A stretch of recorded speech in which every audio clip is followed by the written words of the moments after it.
The girl curled up inside a narrow pipe. She pressed her hands and feet firmly against the pipe wall. But she did not dare relax for a second, because below her was a tiger that had not eaten for 3 days. The phone on the ground suddenly rang. It was the police calling, but it was the worst possible moment. The tiger immediately smashed the phone with one swipe. The girl was running out of strength and started slipping down, stopping at the edge of the pipe. She desperately tried to climb back up. A drop of her sweat dripped down the pipe and landed on the floor. The tiger walked over and licked it. Then it noticed the girl in the pipe. This was bad. The tiger kept pushing its way into the pipe, trying to attack the girl. In this life-or-death moment, the girl burst out with strength and slowly moved upward. In the end, she managed to climb out and reach the second floor. Exhausted and scared, the girl felt like she could collapse any second. Then she saw someone nearby. It was her younger brother. She asked where he had gone, but he did not answer, because he had autism. So the girl brought him into her room. She turned on her computer to try asking for help online, but the internet would not connect. Just then, the tiger arrived. The girl grabbed a bottle of perfume and sprayed it everywhere. Then she took her brother and hid under the bed. The tiger smashed the door and entered.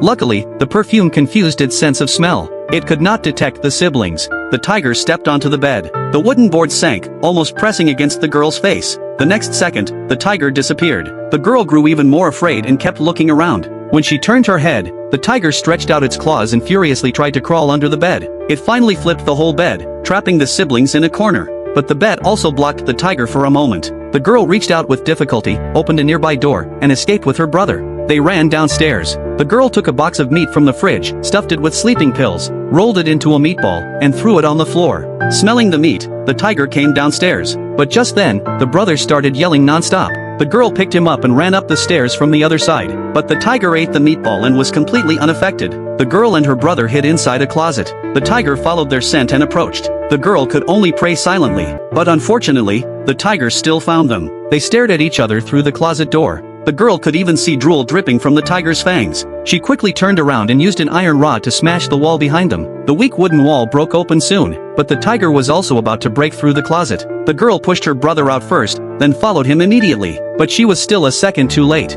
The tiger scratched her lower leg. The narrow opening prevented the tiger from squeezing through. The girl struck the tiger hard with the iron rod and escaped with her brother. They entered their stepfather's study. The girl blocked the door with a desk and began treating her wound. She noticed a pile of papers on the floor and flipped through them casually.